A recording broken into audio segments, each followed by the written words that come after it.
Hello and welcome to Dateline New Haven on WNHH-FM, New Haven's home for community radio. I'm Paul Bass, and I'm inviting you to look behind the headlines on the stories that make New Haven tick.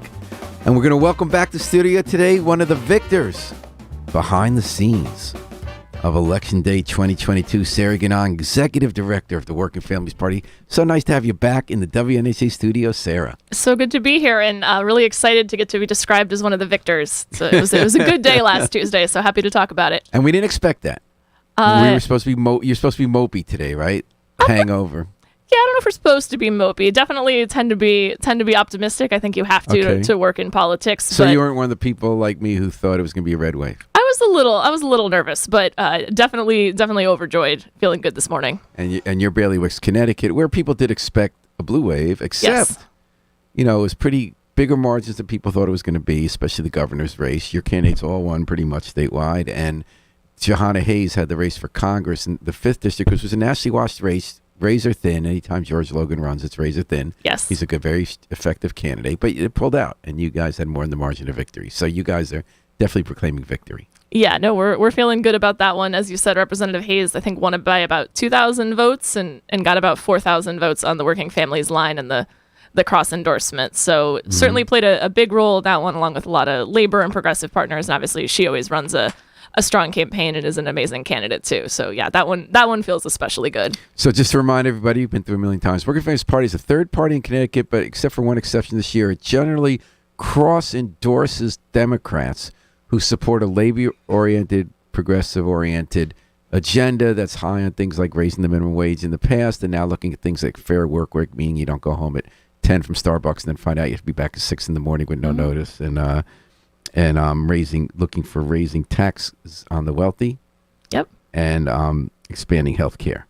So what do you read from this? You were the third party that got the most votes, 16,141 in the governor's race. You're going to be on this. You're going to be guaranteed, therefore, a ballot line for the next 4 years. You felt bad for the Independent Party. They came 2%, 0.02%. They had like 98% of 1% of the vote. You need 1% to keep your ballot line. But what does it mean that for 4 years in every race in Connecticut, there's automatically a Working Families line that you don't have to petition to get on the ballot? Yeah, so we're excited to have kept the ballot line, and I think this year, honestly, in terms of the minor parties, was definitely a victory for fusion voting.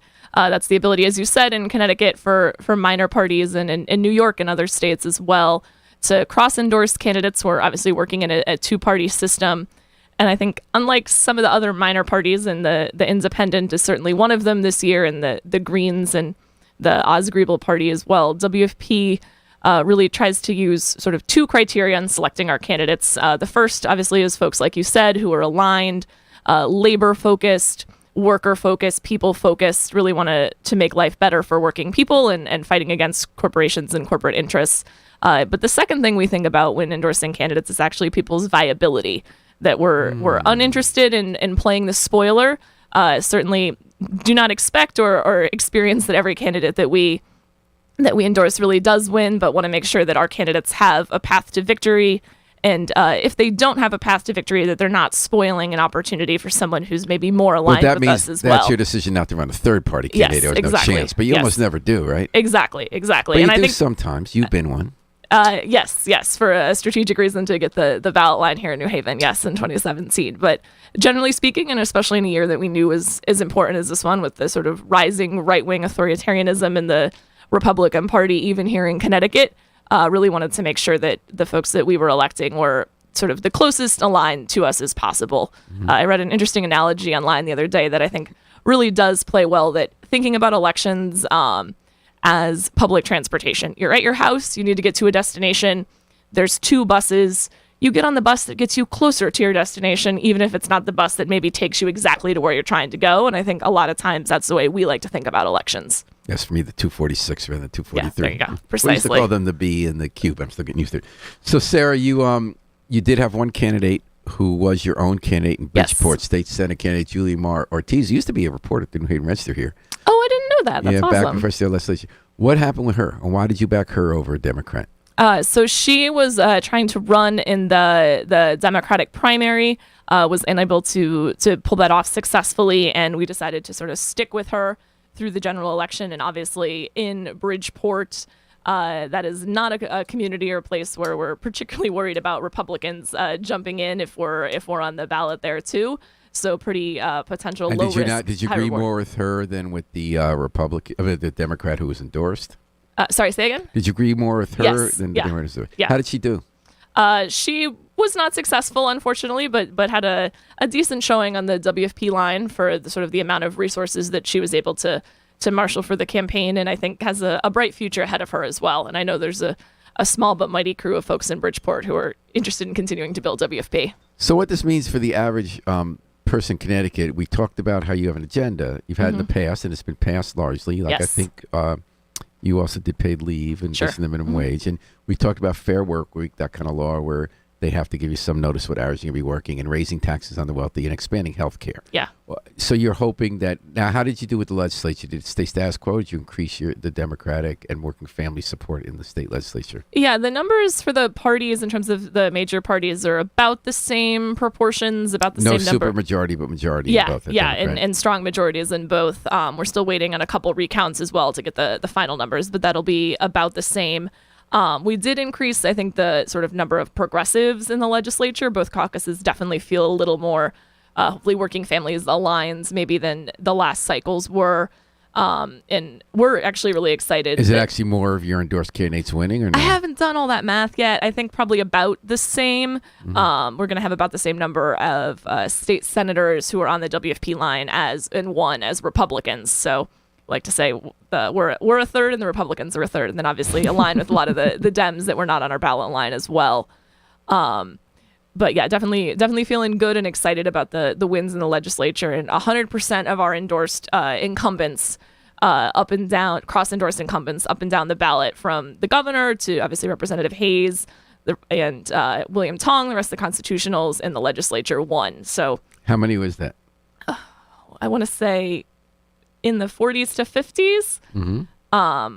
Yeah, should totally have that number on the top of my head, okay. but it was pretty good. We were really happy with it, and it's champions like Matt Lesser, Julie Kushner in the state Senate, William Tong, as I said, the governor, Representative Hayes, a lot of good folks. And we're talking to Sarah Ganong, who is the executive director of the Working Families Party, a labor-oriented party that mostly cross-endorses Democrats who embrace their agenda. They had a good election week nationally, too. Wasn't there going to be some kind of press conference the National Working Families Party was going to have about how you did across the country? Or Yeah, we had an event online last Wednesday. No rest for the wicked over here at WFP, but definitely wanted to just make sure that sort of our take and view on the election was getting out there, and brought activists and members and press together Wednesday evening online to talk about the take the whole matters. state. I didn't watch Lamont's does. press conference yet today. Did you?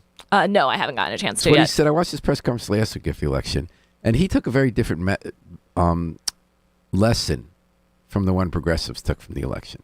So Lamont, the turnout went down in cities, went down in progressive areas, and he focused on suburbs where Bush-style, Weicker-style Republicans just couldn't stomach the right-wing turn of the party. Greenwich, Westport, Madison. They went for Lamont. What he took from that in his press conference is that people want the center, and that includes no new taxes. And when he talks about no taxes, he's not talking about no new taxes on working families. He's talking about no new taxes on ultra millionaires.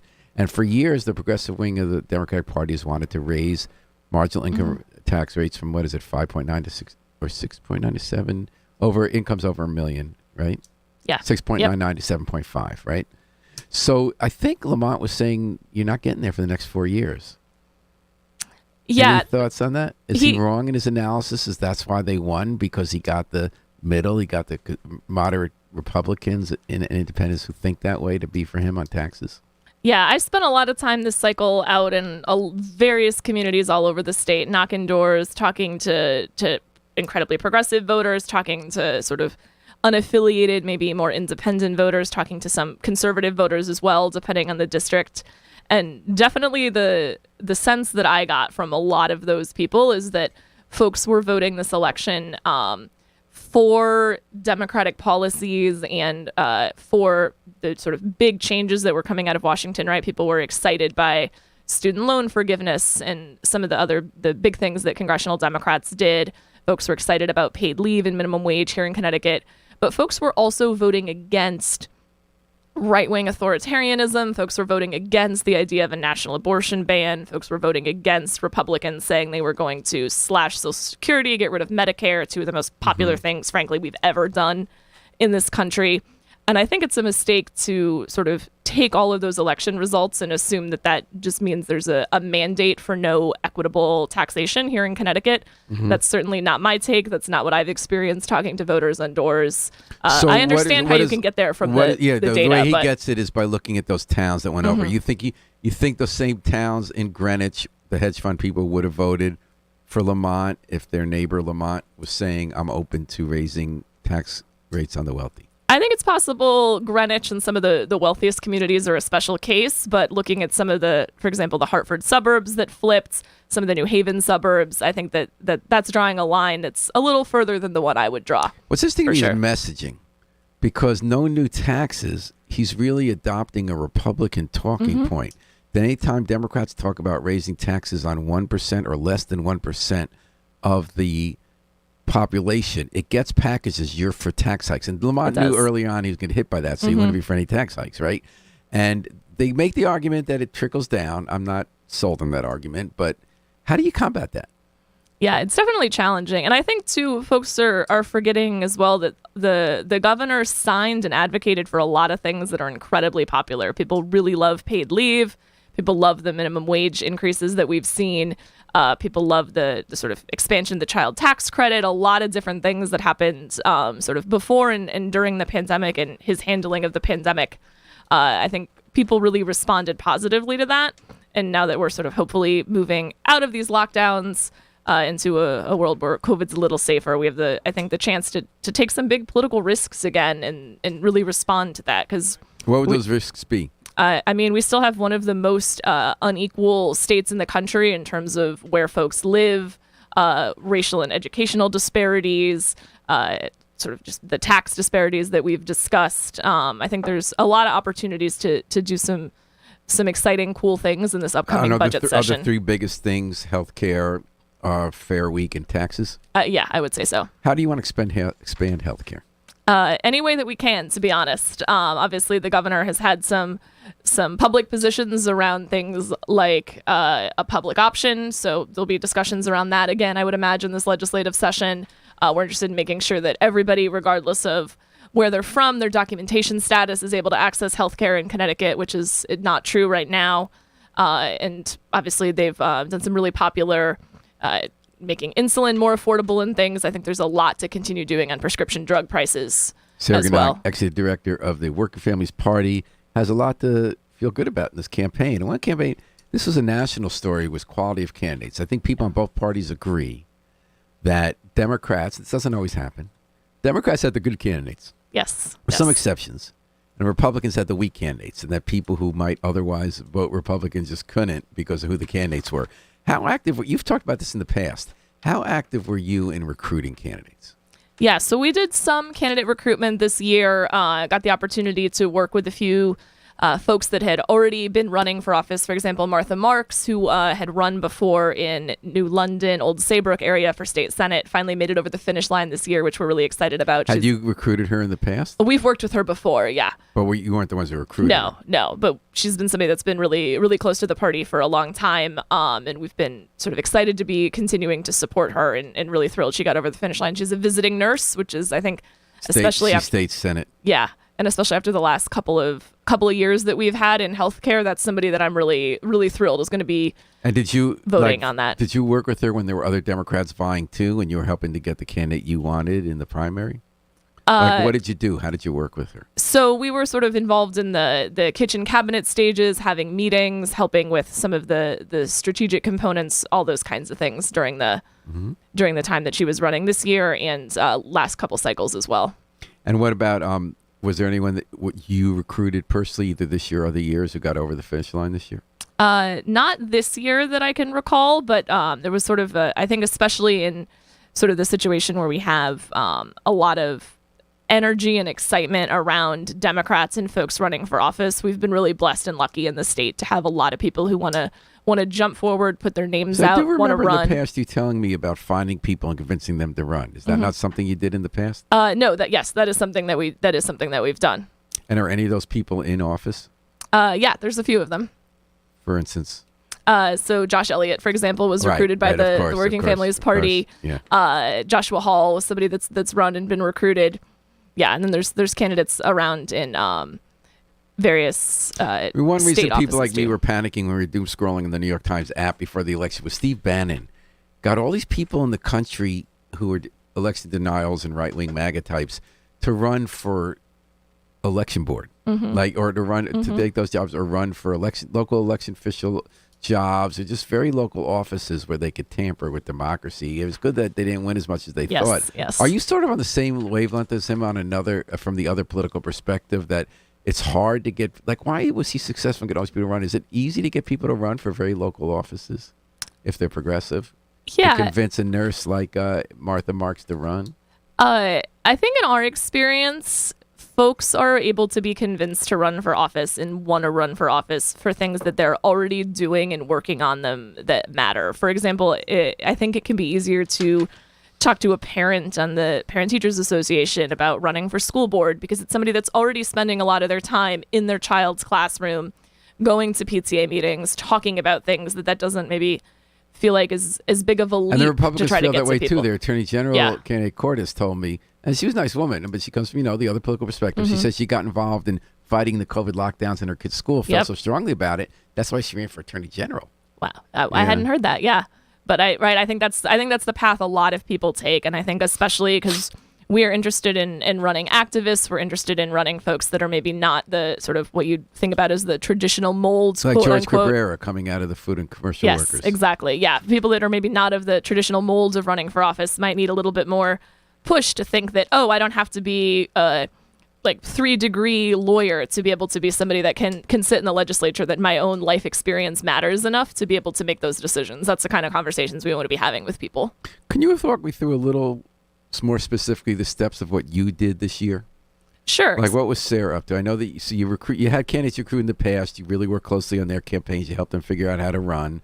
I don't have a sense of how many that was. You had an endorsement process where candidates asked for your endorsement. You decide whether to endorse it. Is that basically it? Or did you organize platoons of people the way you did when you ran campaigns in 2016 for Josh Elliott and Bernie Sanders, where you actually recruited people to volunteer and assign them what to do? Yeah, sure. So our endorsement process started with our public questionnaire, which comes out about March, April. Anybody can see it and access it online, fill it out. And then that goes through our staff and board to take a look at, interview a lot of candidates. I think we probably interviewed upwards of 100 this year, I would say. And sort of through the summer and early fall, endorsed over 90 candidates for Congress, U.S. Senates, the constitutional offices, and state legislatures. And then from there, take a look at the candidates that are on our ballot line, figure out where are the places that we think our base will be most excited about for volunteers. And how big is your base? So we have sort of thousands and thousands of folks that are involved in the organization in some way, from being on the email list, donating, volunteering, sort of ways big and small. And so then you narrowed it down from that 90. Yeah, folks that we thought that would be maybe most appealing, that we would be able to make a difference in. And how many of those were those? That are strategic, for example. So we spent a lot of time working on candidates that were in the 5th Congressional District, worked with Julie Kushner, state senator in the Danbury area, and newly elected Jan Hockadell out of AFT in Meriden, because obviously it's really important for Representative Hayes to hold the 5th through Danbury and Meriden. So in other words, you picked those races to sort of get out the base. Yes. And, well, that's interesting. Yeah, and sort of focus I don't know on places. Hackadow is, yeah. Yeah, focus on places where we can be a little bit more strategic, and sort of if you can get out the vote And for one person. How many did you pick? So we were helping or working with probably 20 candidates and had staff sort of deeply embedded in maybe 6 or 7 races. So pretty small compared to the major parties. No, but that makes total sense. Yeah, also want to make a big difference. So difference. you've been trying to get a double punch out of it by going in the 5th district for Hayes. Exactly. You think that helped make the difference? I hope so. I mean, right, I certainly don't want to claim that all of those several thousand people wouldn't have voted or would have voted for the opponent and not on our ballot line. But that's line. not the same issue. That's not the same issue. Can't say that. Do you think there's anyone you got out for a state legislative race who might not have gone out otherwise and then absolutely. voted Congress? Absolutely. And how do you know that? Because we were talking to these voters, we were targeting voters, and the the way that you sort of build the universes of who you're going to be talking to if you're looking at a congressional district versus the likely turnout for a state legislative district might not be the same too, right? That somebody that turns out and votes in a midterm year will have to be convinced differently to do so, even if they're likely to vote for a Democrat. Maybe they don't want to show up. They don't understand their votes is important. It's less turnout. Yes. So you think there were people who wouldn't have gone, but then you got them excited about a state legislative race. Yeah, and working with those state legislative That's really candidates. interesting. Yeah. Because that's going to answer the question I was going to ask you later about how you could tell. And so you 6 or 7, were those all in the 5th district? No, it was all over the state, but definitely sort of but those two you mentioned were a couple two of big the priorities 6. over there for sure. That's so interesting. You've always been so strategic. That's one thing I've loved watching your rise, Sarah, because I first knew about you in 2016 when you organized that awesome team from up here to go to New Hampshire for Bernie Sanders' presidential campaign. You came back and you changed Connecticut. You got Elliott elected against a mainstream Democrat, and he became a leading progressive legislature. But you had the same people, I saw.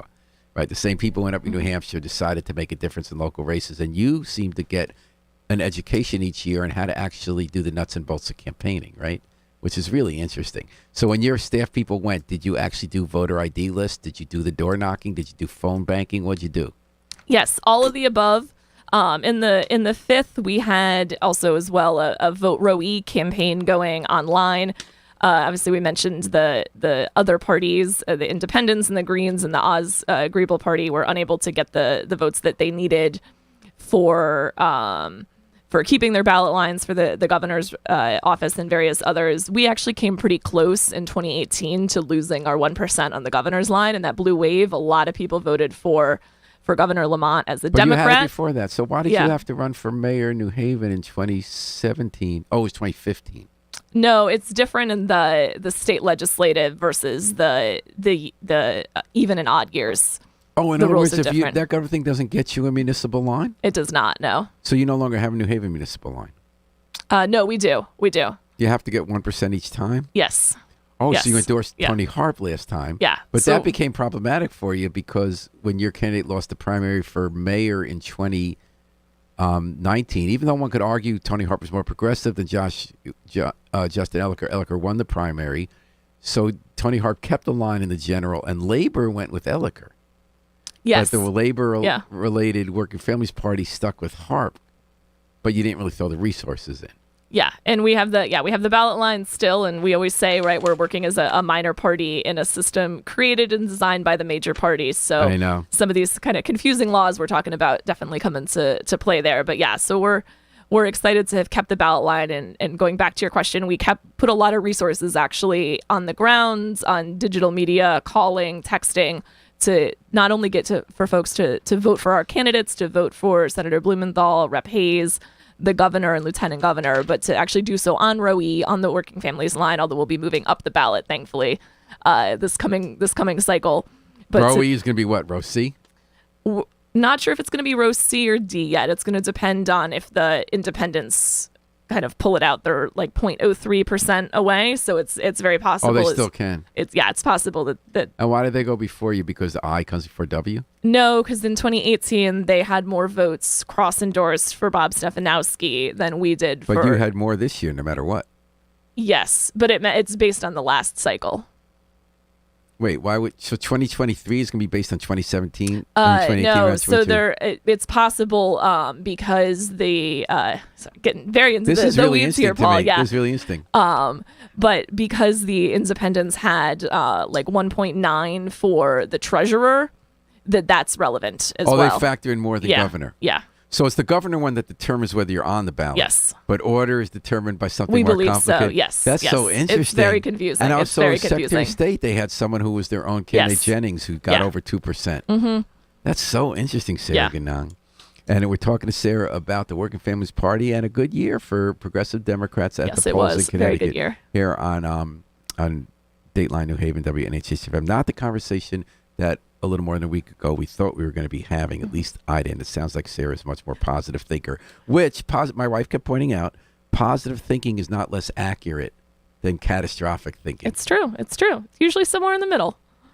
Actually, I think positive thinking help makes it happen. So now, how do you measure? So I guess your question, because the question, I was talking to Pat O'Neill from the Republicans, and he said, I don't think it's true that the Working Families parties, you could say, could take credit for Hayes because he knows Republicans who might have liked Republican candidates, but they were so pissed at the party becoming nutso-wing that they just weren't going to vote Republican. So if the independent party had endorsed Bob Stefanowski, Republican candidate, he might have benefited from that. Whereas his argument was all your voters would have voted for Hayes no matter what and Lamont no matter what. But you're telling me that you definitely found people on an off-year election, a midterm, who wouldn't have come out except you got them excited about the state legislative. Yeah, I don't think the interesting conversation is like what percentage of the 4,020 people that voted on our line would or wouldn't have voted as like for Representative Hayes in the Democratic line, et cetera. Although I think it's interesting that they're having this conversation, and we also received more votes on the WFP line for Representative Hayes than the independents did for George Logan. Right, we right. did better there as well. Oh, but, you did better than they yeah, did. yeah. Well, I'm fine just saying that. But I think that the interesting piece of the conversation is what we've been talking about of the work to actually get the voters out, the work to identify voters who align with our values. That is part of the answer to the question. Yes, exactly. And even if they wouldn't have voted, so there's really two answers. One is even if they wouldn't have come out if you actually hadn't pulled them in general, or also for legislative candidates. Yes. And the second part of the conversation I had with O'Neill was like, well, whether or not that's true, winning on the getting votes in work friendly party line, does that then send a message to those incumbents if they want to keep that line in the future that's showing support for progressive policies? That was always my thinking. Whenever I vote third parties, what's the message that's sent? And he said he's open to that. He said, it's possible. He says, and it's possible maybe they've already succeeded because in his view, the Democrats have moved to the left. And he pointed out he didn't know of any primaries this year where a Working Families Party candidate was against another Democrat. Is he right about that? Yes, generally speaking. This was a year, I think, where folks were really geared up, eager for the general election. We saw frankly, a lot more retirements in the Connecticut State Senate than I was anticipating. So it became quickly pretty obvious that focusing our energies to keep Connecticut not just blue, but deep blue was the way to go, and how to be spending resources, and how candidates were sort of aligning themselves as well. So he said that just might, and he didn't know the answer. He said that might be evidence perhaps that Working Families Party has been successful, but that this time around, it's already kind of done the work if there were no primaries. But you're saying there's a different reason there was no primaries, which is that with senators retiring, the focus early on was keeping it blue. Yeah. Just like, you vote because you endorsed Lamont, who wasn't for your positions, but he did sign most of the legislation that got passed with your positions. So the idea overall getting the Democrats in with a good majority is going to get more of your legislation passed. Yes, absolutely. Yeah, I don't know that I would go so far as to say wasn't with our positions. I think somebody that advocated and signed paid family and medical leave and minimum wage are two biggest priorities. Did he advocate minimum wage and paid family leave in the way it was passed, or did he negotiate that from a more conservative position? That's fair. That's fair. And did he not take off the table Josh Elliott's main issue, which was minimum wage? I mean, which was taxing the wealthy at a higher rate. Yeah. Hopefully we'll be able to come back next year. And I think the other thing that's interesting too in this cycle, Paul, that I've observed is just going back to the independent party for a second and fusion voting and voters and parties generally. I think people really want ideological consistency. They want to vote their values, which is kind of the slogan that we've used at Working Families Party for a long time. And people were confused by seeing a ballot line in Middletown, for example. The independent party endorsed both Bob Stefanowski and Matt Lesser for state senate, who, if folks don't know, is an incredibly progressive, awesome state senator, been a WFP ally for a long time, and holds, as far as I can tell, basically nothing in common with Bob Stefanowski. I would argue that has less to do with fusion versus running your own candidates versus cross-endorsing. With the independent parties had these two factions. Yes. And in the past, they were a very conservative party, very consistently conservative. But this time, they ran their own candidates like Cynthia Jennings, who was all the way on the left. Yeah. Some people who were pretty on the right, moderate right, what used to be the right. And, and the whole thing I thought was pretty straight down the center. So I think maybe they were kind of confused of what they were. Yeah, and I think it backfired. I don't think you could look at them and say, all the candidates were interesting, but you couldn't look at them and say that party stands for X. Exactly. And I think voters see through that. And I think that's some of what's happening to the sort of the modern Republican Party as well, right? We're anticipating a announcement tonight coming out of Florida. Won't say more. Don't need to talk about that. He will not be named. Yes, precisely. But I think voters are starting to sort of see through an institution that, on one hand, is having some of these election deniers running who thankfully have lost all over the country. And on the other hand, there's some folks that are just sort of saying, oh, I'm moderate on taxes, I'm pro-abortion. It's like that confuses people. Folks want to know where they stand. I think they do know where they stand with Working Families Party. They do. I think one way people turn this argument around on the other side in a way that you and I don't think would agree with the framing, which is each party has factions. And they'll equate an AOC and a Bernie Sanders with Matt Gaetz and these people who are just basically criminals and liars and, blow up the Constitution, which is something you and I would not equate as equating those just things. A faction. But we would probably agree that parties are coalitions. Yes. And you need Spanberger in Virginia. You need Manchin in West Virginia to get reelected, or you're not going to get Supreme Court justices, right? So where does that leave? Is that another argument for a Working Families Party that works in fusion so that the Manchins have less influence and when it comes to primary time? What about the critique of the Democratic Party, which is similar to the Republican, that some people in the center say, you've lost me because you have too many left-leaning candidates? And just like they say you lost me in the Republican Party for getting kind of wacko MAGA. Yeah, I think as the years have gone on and we've gotten sort of more hyperpolarized, especially since 2015, 2016, there's a lot less people in that sort of presumed middle, right? That the folks that are thinking, just giving abortion as an example, right? That the sort of two positions, there's not really a middle ground. You can have some negotiation of how many weeks and things. You're not going to give up a Pennsylvania Senate seat with Senator Casey, right? Exactly. And you have the woman from West Haven in the legislature. So how do you deal with that? Just you need to have room in the party and you want a Working Families Party to kind of keep pushing it in one direction? Yeah. I mean, I'm very much of the position that I think the Democrats can sort of sort some of that out for themselves. I think with WFP, we've got a pretty clear lane of who we're working with and endorsing. And there's certainly situations in which we're lining up behind and endorsing and working with folks that are maybe not 100% where we are ideologically, but also a lot closer to us than a lot of other people. And I think that's a role we're going to continue playing. Maybe this is what you already said. What I'm hearing in this is it's another argument for fusion. Absolutely. Third party, which is that the two major party system designed by major parties, including that incredible rule that if you lose register a voter, you still win on a major party. That one I can't get past. That's collusion. But you're saying that those two parties have to be big tents. So then the role of a fusion party is to try to move the tent in one direction and have ideological consistency and let voters vote a set of values they believe in without losing the general election. Yeah, I think while we have a two-party first-past-the-post system, that's the role that we need to play, absolutely. What if we had ranked choice voting? Really interested to see how ranked choice voting might interact with fusion voting. I think there's a lot of ways that can sort of talk about expanding elections. Obviously, the early voting referendum that just passed, really excited about that as well. That's here good in Connecticut. for your agenda. Yeah. Where do you stand in ranked choice voting? Because that's kind of tricky. Yeah, no, we're interested to see what proposals are coming out of the legislature. I know that's a something politician answer, Sarah. Where do you stand on it? It is. Again, as a minor party in one of the 4 states with fusion voting, really want to make sure that the ways that we already have a system that expands democracy are considered in that. I know folks have talked about study bills and things, which we'd be interested to see how that goes. One of 4 states with fusion voting. I was not aware of this. Yes. So it's only in these 4 states where someone can go on other ballots? So only places where people can be cross-endorsed, yes. Wow. So New York's another one, right? Yes. New York, Oregon, and South Carolina. Now, how did that happen? Don't ask me why those are the 4, which I knew you were going to. I don't know the history, to be honest. But obviously here in Connecticut, it's been something that's helped us be successful. Why is it banned in other places? What's the argument? I don't know. Sort of not looking a gift horse in the mouth, and we've got it, so not asking too many questions. But I know there's places that are looking to expand it as well. We've had some WFP allies have testified at public hearings in other states. I want to say New Jersey, although maybe shouldn't be quoted on that on the radio. But there's been opportunities to expand it in some other states that we've been supportive of over the years. That would be, I think, it's been really great here. So something that should be nationwide, in my opinion. Sarah Ganong, Executive Director of the Working Families Party here on Dateline New Haven, WNHH 103.5 FM, live streamed at newhavenindependent.org. So, Sarah, I always ask you this every time you come on because you've been working your way up. It's been so fun to watch you from grassroots organizer, getting into the mainstream, having all this influence, sticking with the same set of progressive values.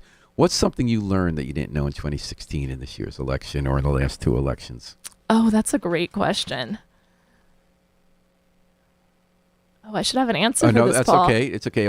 When you get thrown questions like that, Yes. where you have to be thoughtful, But what about something that's changed since 2016? What's different about the job you do, trying to target races, trying to get out the vote? I was surprised at how much you talked about texting and phone calls because I thought people are sick of that. I thought you needed on the doors, but I guess it's too big a group. It's a total mix, and I think especially as we've moved through a lot of people working from home in the last years, some people going back into offices, some not. Obviously, some people having really flexible schedules, some people having schedules that they have to be flexible, which again, why we're working on Fair Work Week.